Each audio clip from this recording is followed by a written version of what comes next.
Coming up, Irish eyes are smiling on Midtown again as the St. Patrick's Day Parade returns for the first time since being canceled due to coronavirus 2 years ago.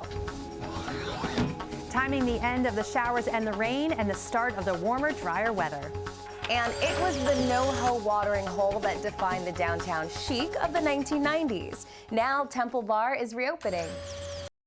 Hey, what's up? Welcome back. This is News 4 Now for March 17th. I'm Kay Ingram.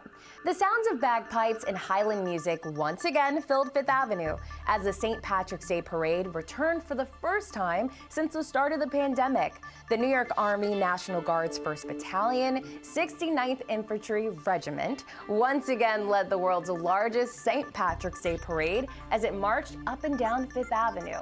More than 150,000 people lined the streets to watch after 2 years of virtual celebrations forced by COVID-19. Irish bars and restaurants are especially looking forward to the St. Patrick's Day celebrations after the many challenges they faced because of the pandemic. Today, as you might have guessed, is their busiest day of the year. That includes McSwirly's Old Ale House on 7th Street in the East Village. Having first opened in 1854, it's one of the oldest Irish bars in the country, and its walls are lined with history. These are our World War I wishbones. They had a going away party here, and at the end of the night, they each hung a wishbone on the gas lamp for good luck in the hopes that they would come back. And after the war, those who survived came back and took down a wishbone. And those who never made it, their wishbones have been there ever since. Legend has it that after Abraham Lincoln gave his famous Cooper Union address at the university, he stopped by McSwirly's. Theodore Roosevelt and John F. Kennedy enjoyed a few drinks at the bar as well. All right, next, this fire on Main Street in Flushing, Queens broke out around 6:30 this morning at what appears to be a mall with at least 30 kiosks inside. No one is injured or reported missing. 200 firefighters responded, and neighboring businesses will not be able to open today. Firefighters expect to be at the scene all day long and possibly way into the night. Some conditions on Rikers Island are getting worse, according to a federal watchdog. A new report from a court-appointed monitor says Rikers remains unstable and unsafe for both correction officers and inmates. And the officers are still calling out sick in high numbers. The correction department insists progress is being made under its new commissioner. Hi there, I'm Storm Team 4 meteorologist Maria LaRosa. Really messy St. Patrick's Day, but as the evening goes on, things will start to improve.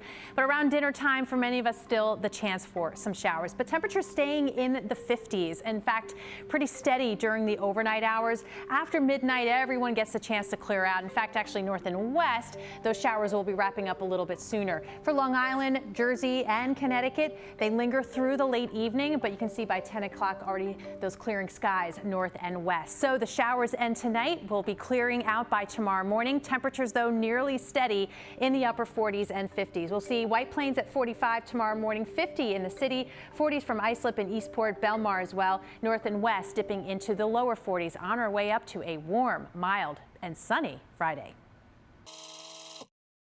Now, it was known for its martinis served in oversized glasses, and it attracted all sorts of New Yorkers, from downtown scenesters to people who want to, go to a bar quiet enough to talk. But the Temple Bar closed December 31st in 2017. Now, as New York Live's Lauren Scala shows us, it's coming back. Do you recognize this chameleon? Well, Temple Bar has reopened, and today we're taking you inside. Taryn, I know it's been a few months, but congratulations on the reopening of Temple Bar. Thank you. For people that may not be familiar with it, tell me about the history. So Temple Bar is an intriguing and sophisticated cocktail den in the heart of NoHo here in Manhattan. And really to us, Temple Bar represents everything that New York should be. Real New Yorkers come to Temple Bar, and it's kind of if you know type of place. It originally opened in 1989 and then unfortunately closed in 2017. And so when we reopened, we have regulars coming in who are coming up to me saying, you know, I used to come to Temple Bar in the 90s. Samantha, what are you making for us today? Well, today we're going to start off with the olive oil martini. We're definitely known for martinis. We have been even before the new regime came along, but we're trying to keep that going. Cheers. Cheers. I usually am a vodka martini girl, but I love this. It feels like I'm on vacation. I forgot I'm in New York. Well, this was fun, and we're not even done yet. I know. We're gonna get to eat now. Let's keep going. All right, Taryn, what did you bring out? Okay, so of course we had to have you try our iconic popcorn, as well as our steak cubes with chimichurri. So those were on the old menu too? Yes, and then we Okay. have a couple new items as well that I'm super excited for you to try today. We've got the shishito peppers with yuzu and black pepper. We have Parmesan and garlic fries with spicy ketchup, which are delicious. We've got the shrimp cocktail here, as well as dry aged beef sliders. Real good. And then of course, you've got to pair this all with our classic espresso martini. So good. Taryn, thank you so much today for the course. drinks and the good eats. I can't wait to come back. Well, I can't wait to see you again. Cheers. Cheers.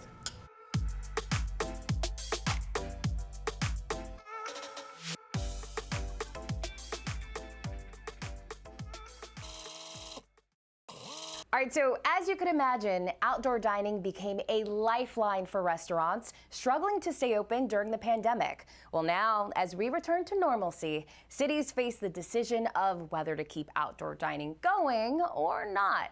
As News 4's Brian Thompson shows us, in New Jersey, it's a tale of two cities.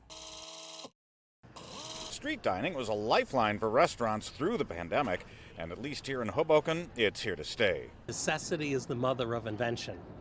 So the pandemic necessitated eating outdoors. Restaurant owner Dave Roberts is ecstatic that his parklet can stay, along with all the others in this Mile Square city.